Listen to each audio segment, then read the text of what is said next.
जय श्री राम। आज शिक्षा के लिए कुछ बोलूँगा, और फिर से वही बात, ये बच्चों के लिए नहीं, उनके गार्जियंस के लिए भी है। हर माँ बाप क्या चाहता है कि मेरे बच्चे जो है अच्छे स्कूल में पढ़ें, कॉन्वेंट में पढ़ें, इंग्लिश मीडियम में पढ़ें। लेकिन एक बात जान लीजिए, हमको समझ में वही आता है जो हमारी भाषा में हमको समझाया जाता है। अंग्रेजी में पढ़ के हम समझते नहीं, रटते हैं, रट्टा मार लेते हैं। आपको मालूम है सुप्रीम कोर्ट और हाई कोर्ट में इंग्लिश में वकालत होती है, हिंदी में होती नहीं। बताओ, हिंदुस्तान में हमारी मातृभाषा हिंदी है और हिंदी में सुप्रीम कोर्ट में वकालत नहीं हो पाती, क्योंकि संविधान ही हिंदी में नहीं है।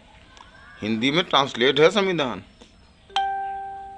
हमारे संविधान में श्री राम की फोटो लगी, लेकिन संविधान इंग्लिश में बना है, उसको ट्रांसलेट किया गया हिंदी में। समझ गए? चलो, ये अलग बात है। मैं बताता हूँ शिक्षा की बात कि एजुकेशन क्या होती है, शिक्षा क्या होती है। देखो, हर माँ बाप चाहते हैं कि हम अपने बच्चों को अच्छे स्कूल में पढ़ाएं, कॉन्वेंट में एडमिशन कराएंगे। मतलब ना, मेहनत करके खूब कमाएंगे, पैसा लगाएंगे और बच्चों को कॉन्वेंट में पढ़ाएंगे।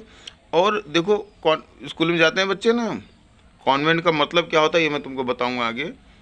पूछना मुझसे, बताता हूँ कॉन्वेंट मतलब क्या होता है। पता ही नहीं होगा, अगर पता हो तो कमेंट देना जरा कि कॉन्वेंट का मतलब क्या होता है, वरना मैं बताता हूँ कॉन्वेंट क्या होता है। स्कूल जाते हैं मिनिमम 6, अदरवाइज 8 घंटा स्कूल में पढ़ते हैं। उसके बाद होमवर्क लेके आते हैं, उसे होमवर्क कहा जाता है। अगर हिंदी में उसको कहा जाए तो उसे गृह कार्य कहा जाएगा। गृह कार्य मतलब घर का काम। अब बताओ, अगर आप बच्चे हो तो आपकी माँ घर का काम करती है ना, वही काम ना घर का काम होता है। लेकिन आप स्कूल से काम लेके आते हो और उसको कहा जाता है स्कूल में कि ये क्लास वर्क है, अरे होमवर्क है। क्लास से जो काम लेके आ रहे हो वो होमवर्क है, वो होमवर्क नहीं होता।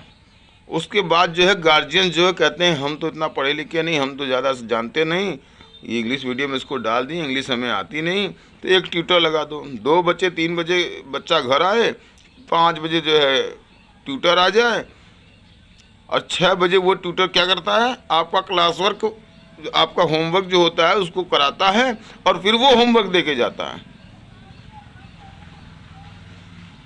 फिर 7 बजे तक बच्चे होमवर्क फिर करें। तो मतलब और कोई काम क्या करेंगे? खेलेंगे कूदेंगे कब? कब फिजिकल एक्सरसाइज करेंगे? आजकल तो स्कूलों में, कॉन्वेंटों में पीटी भी नहीं होती, और कुछ स्कूलों में होती होगी, लेकिन अब बहुत ज़्यादा उसका मायने नहीं रह गया। वो खेलेंगे कूदेंगे कम, खेल कब जानेंगे? माँ बाप भी कहते हैं पढ़ो पढ़ो पढ़ो, खेलो कूदो मत, पढ़ो। क्या खेलने कूदने से कोई इंसान बड़ा नहीं बनता क्या? सचिन तेंदुलकर, सौरव गांगुली, ये सब मामूली व्यक्ति हैं। महेंद्र सिंह धोनी कोई छोटा मोटा आदमी है? और तो खेलों के बारे में मैं नहीं जानता, लेकिन समझ में आ गया ना। और कॉन्वेंट का मतलब क्या होता है ये मैं यथार्थ से बताऊंगा। कॉन्वेंट बहुत गंदी चीज़ है। कॉन्वेंट का मतलब कुछ लोगों के लिए आवश्यक है कॉन्वेंट। कॉन्वेंट का मतलब चलो बता ही देता हूँ, थोड़ा लंबा हो जाएगा लेकिन बता देता हूँ। जो चर्च होते हैं, तो आपको ये मालूम हुआ कि बाहर जो एक पालना टंगा रहता है, वो पालना क्यों टंगा रहता है?